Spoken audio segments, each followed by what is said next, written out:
Embodied spirituality in the face of difficulty is the topic of today's Soul Sovereignty and Sexuality podcast with myself, Jessica Falcon, International Soul Embodiment Guide and Divine Feminine Activator, wanting to talk about the transition that I made from Asheville, North Carolina, which is in the United States, which just experienced a massive flood that created a lot of devastation and destruction, to my time in Greece, where I arrived last week for a 6-week spiritual pilgrimage, which I had planned before this flood came into Asheville or was even expected to arrive. And I'm very aware of the seeming contrast between what is so alive here in Athens, Greece, so alive in Greece, which is the reverence of the earth as goddess, which is the reverence of life and the elements, with the seeming destruction created by floods, tornadoes, hurricanes, disasters, both in Asheville, Florida, other places around the world. How we reconcile the two, because to the human mind, they can seem like a paradox.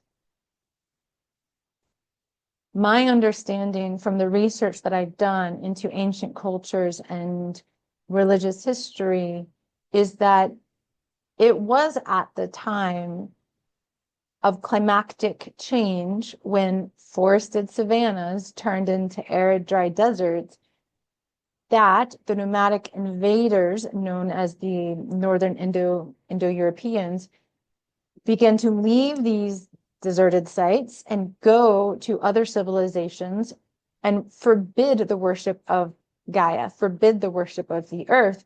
And they began to rape and kill women because women historically represented the earth.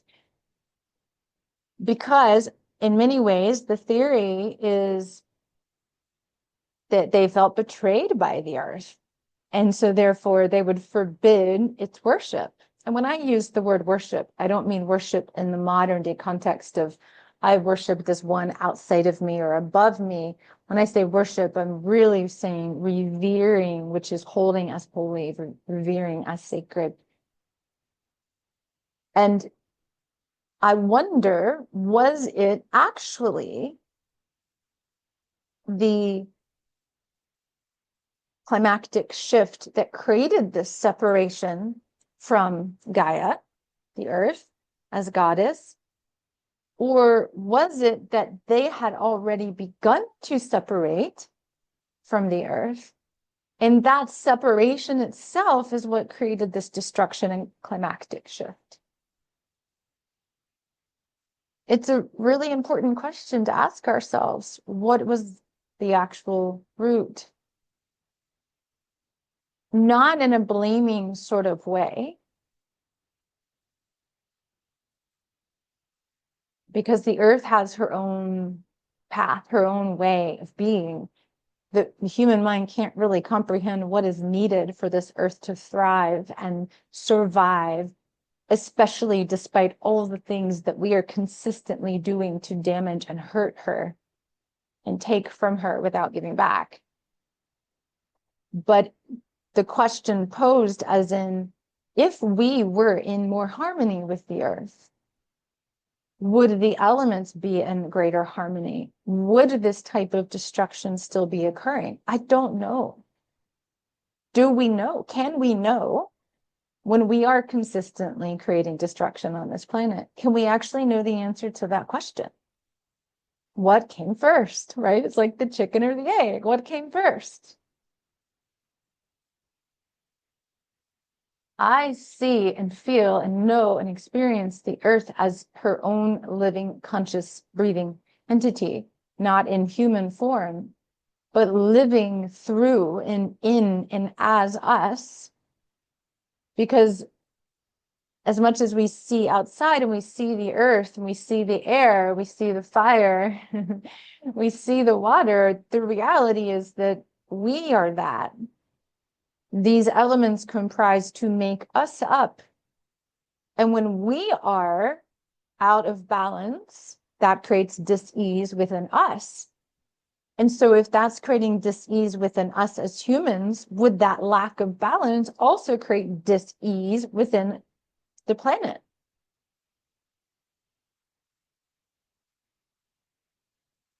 I believe we have to ask ourselves these questions because while it is not unnatural for there to be natural disasters, they've been happening for a millennia and millennia and millennia.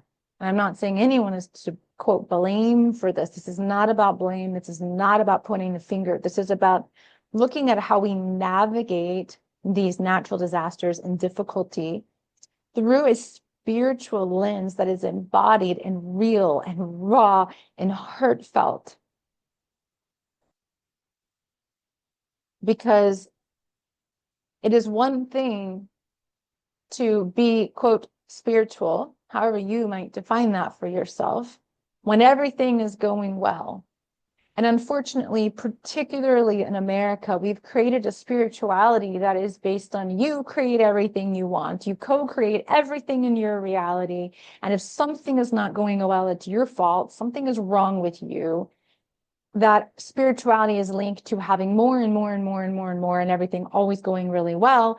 And if it's not always going really well and you don't have a ton of money and you don't look the way you want and have what you want, then you're doing something wrong, which is bull crap, I'll say.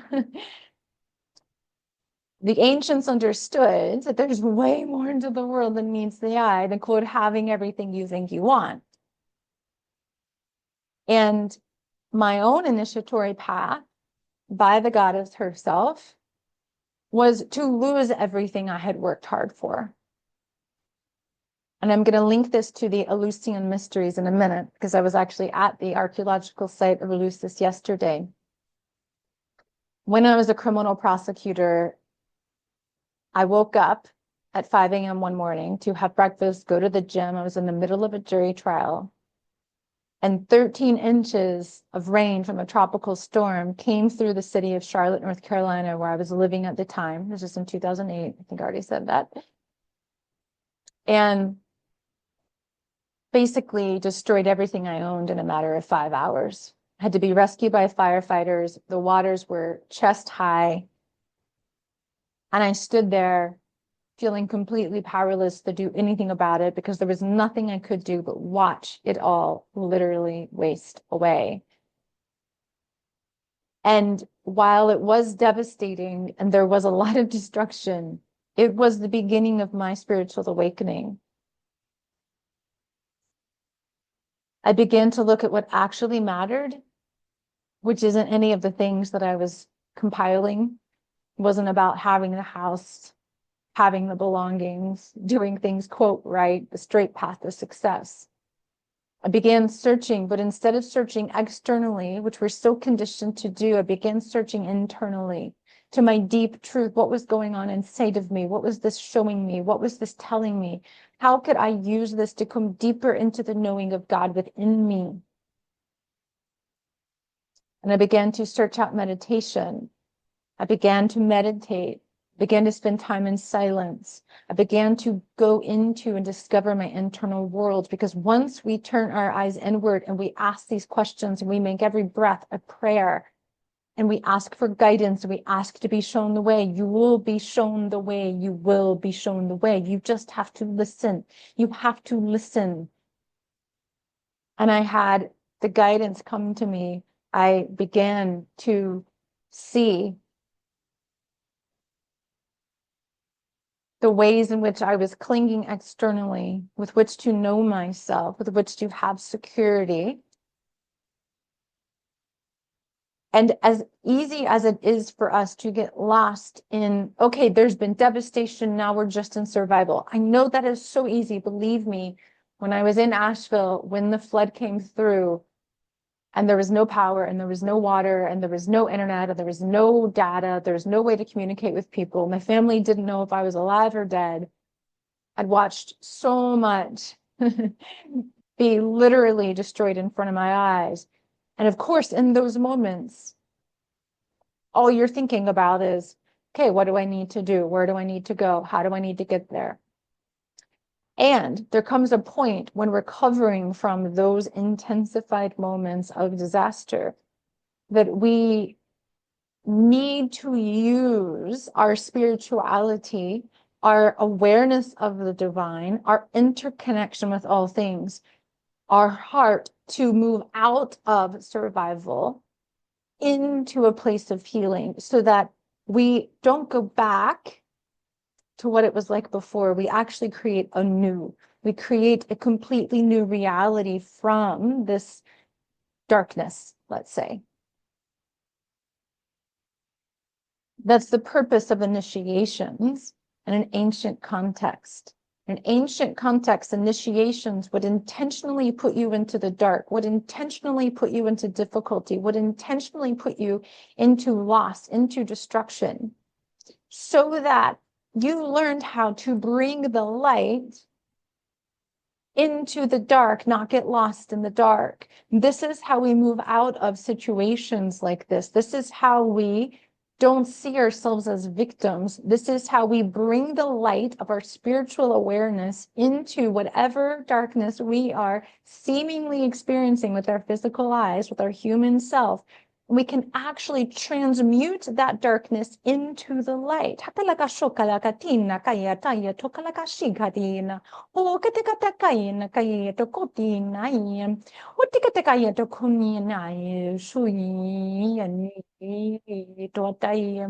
Similar language is wanting to come through, because this is so important that if you're listening to this, that you begin to transmute everything through your perception, and you can shift your perception of what is happening in the world by tuning into the truth of your divinity. If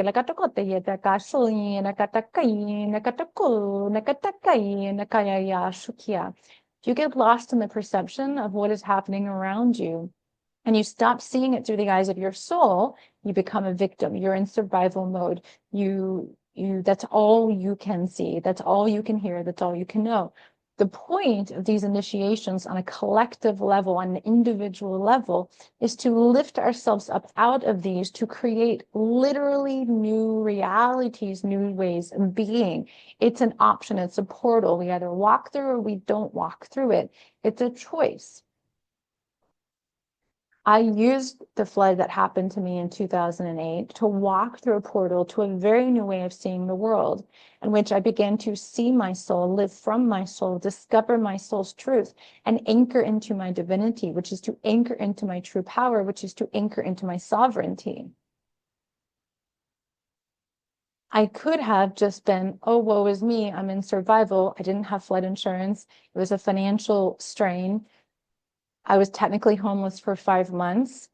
I could have just fallen. I could have just fallen into the darkness. I could have only seen that. I chose to see the light. I chose to go into my soul's truth, not in denial of my situation, not in denial of my circumstance, not in denial of my feelings, because we can't get out. We can't bring the light unless we're willing to face the darkness. So this is not about denial of the grief, the rage, the outrage, the feelings of betrayal, resentment, bitterness, all those things that we often feel after traumatic incidents such as this. We have to feel it all. I have let myself feel so much grief after what I witnessed and experienced and know what's happening in Asheville. And I say Asheville because it was my home for 7 years, but this is happening other places around the world too. We have to feel the grief. I have so much compassion. I cried a lot. I still feel it in my heart. The only reason I'm not there is because I wasn't meant to be there, because I knew I needed to leave by the end of September, and I had already booked this spiritual pilgrimage. And I now see the perfection of that on a divine level for my soul, to reconcile these past ways we have denied the earth in response to destruction, and how we now have a choice to come back into harmony with the earth, to create greater harmony on this planet. But we do that by first going in within ourselves.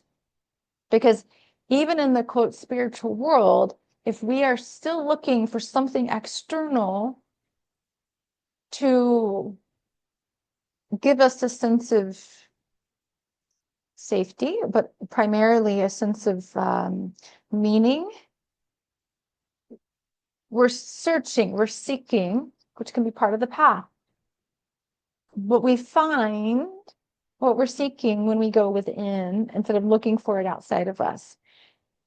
Your specific soul is going to give you the truth for you in this particular lifetime. There's a lot I could say about that. I'm going to go ahead and move forward into this conversation, or else I'll get on a big digression.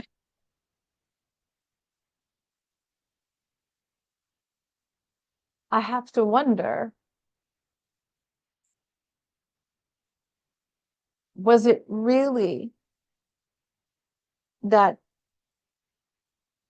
we separated from the earth because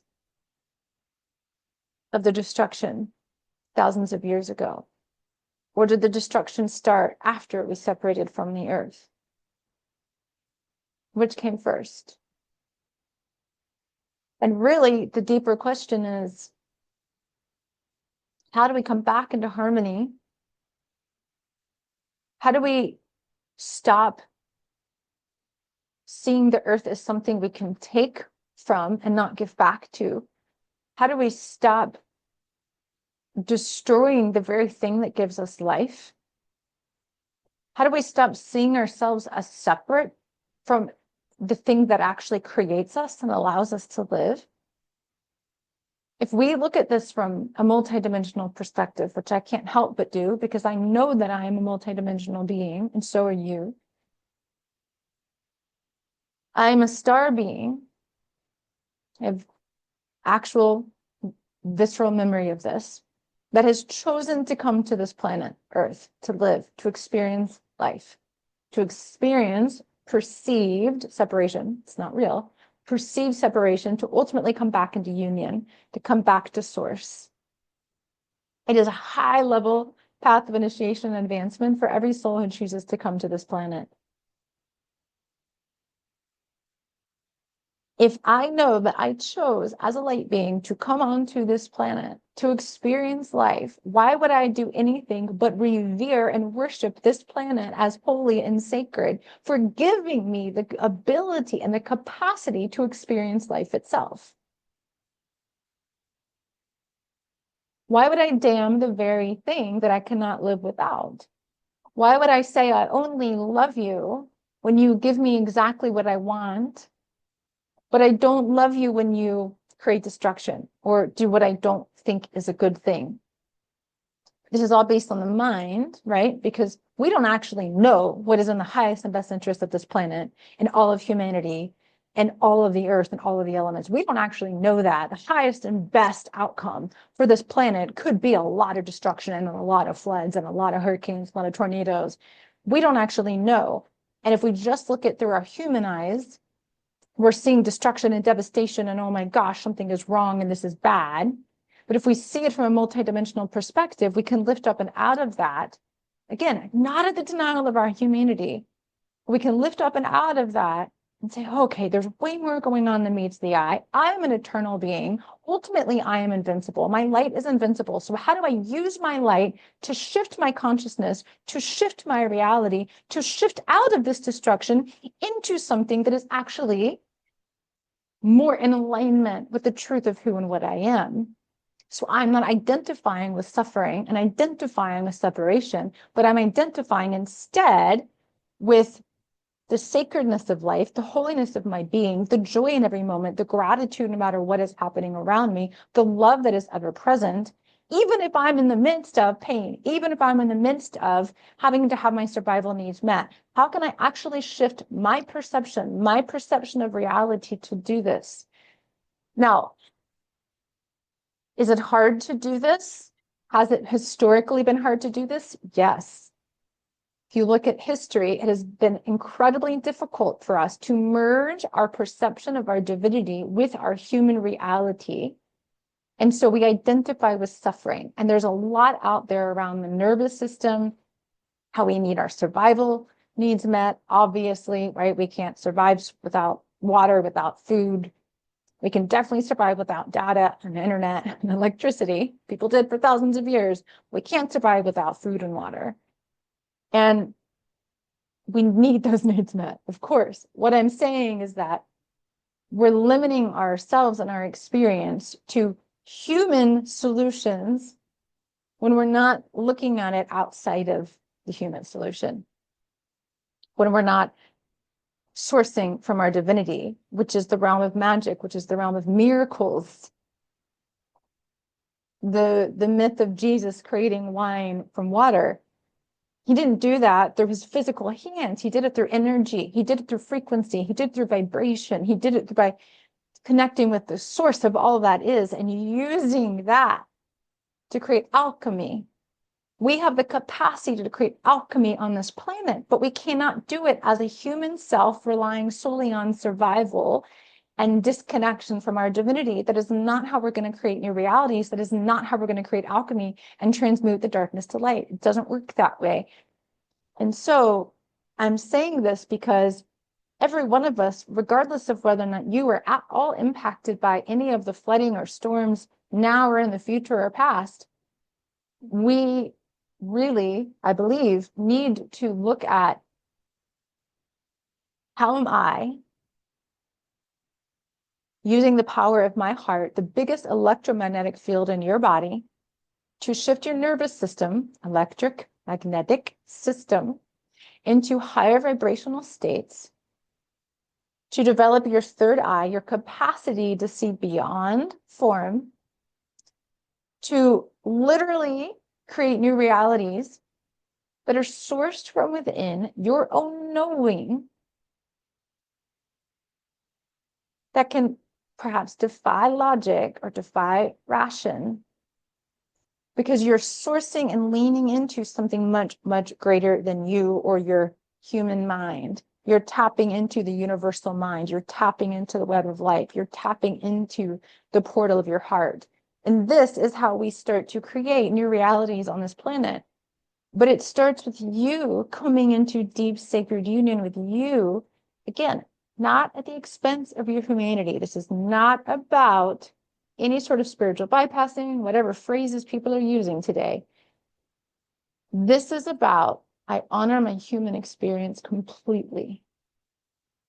I am devoted to bringing the light of my consciousness, the light of love, into every feeling that passes through me.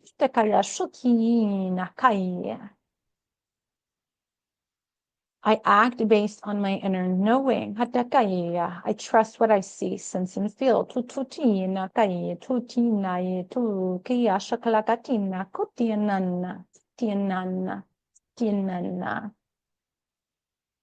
I trust in a higher path and vision for myself and humanity.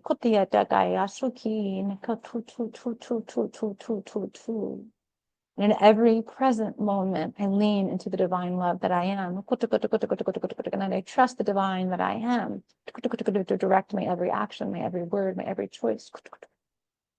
And we have the capacity to do this. And you can't do this if you're looking out there for the answers, if you're looking out there for security, for survival. Again, assuming your basic survival needs are met. And even when you're still trying to get your basic survival needs met, believe me, I know.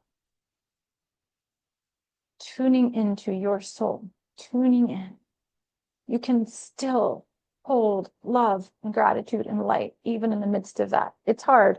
Yeah, it's hard. You're reprogramming thousands of years being told they're separate. They're not separate. That's the greatest lie. We've been told that they're separate. They're not separate. They're not separate. They're not separate. They're not separate.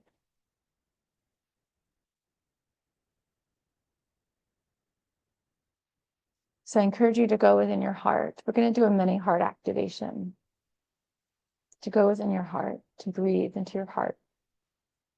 I'm using light language, moves through me in order to create frequency shifts, vibratory shifts in your energetic field that bypass the conscious mind. They are attuned to the highest vibration of love and truth.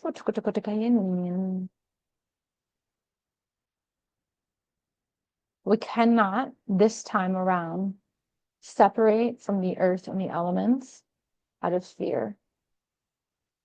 It is that separation, it is that fear that has ultimately led to the destruction that we witness. And I'm not talking about specific incidences. Separation from your divinity is suffering in and of itself. And so this is simply to attune your heart back to the heart of Gaia. Start to feel emerald green light in the center of your heart.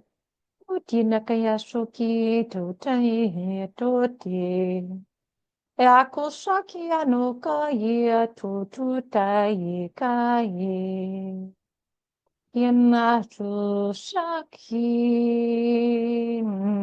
Shakina,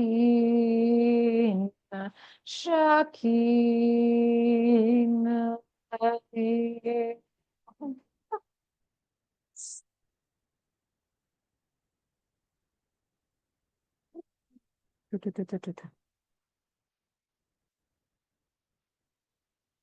Just opening a doorway. So anytime you want to communicate with Gaia, with your soul, with your divinity, you go into your heart. Your heart is the portal. Your heart is a portal to the cosmos. And you listen, and you sit, and you wait, and you open, and you receive, and you be, and you be, and you be. Without demand, without taking. You be. You be, you be, you be. And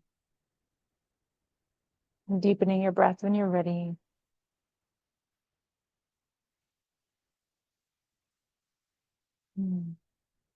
Big smile of gratitude for your life, the life that you chose to come here and live, the life that is sacred, whether you see it or not. And perhaps you bless every sip of water that you take, and every morsel of food that you bite, every sip of air that you breathe. Every time you feel the sun on your skin or the warmth of a fire, you bless it, you bless it, you bless it, and you be, and you be, and you be.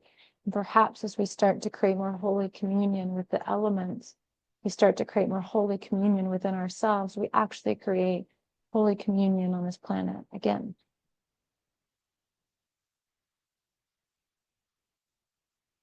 On Thursday, I will be traveling to Delphi in Greece, in which the ancient oracles would connect with Gaia and deliver prophecy and wisdom, medicine. And I will be leading an activation. It's only $22 US from Delphi, a group activation. You can also do an individual if you'd like. And so if this calls to you in any way, whether you have past lives in Delphi, whether you want to connect with Delphi as the navel of the world historically, if you want to connect with your own oracular gifts, prophecy, trusting your inner world, trusting yourself, your divinity, these are all the gifts and the medicine of Delphi. And so you can go to thepathtosovereignty.com. I'll also put the link in the show notes to be able to join us for this group soul healing activation. I feel like it's needed now more than ever. So thank you for listening, because if you're listening, you do have a responsibility to tune into your soul and to act from that place, no matter what is happening around you. It's how you create alchemy. Joy is always available. Love is always available. Peace is always available, no matter what is happening. No matter what, no matter what, no matter what. Jessica Falcon, sending you lots and lots of love. See you next time.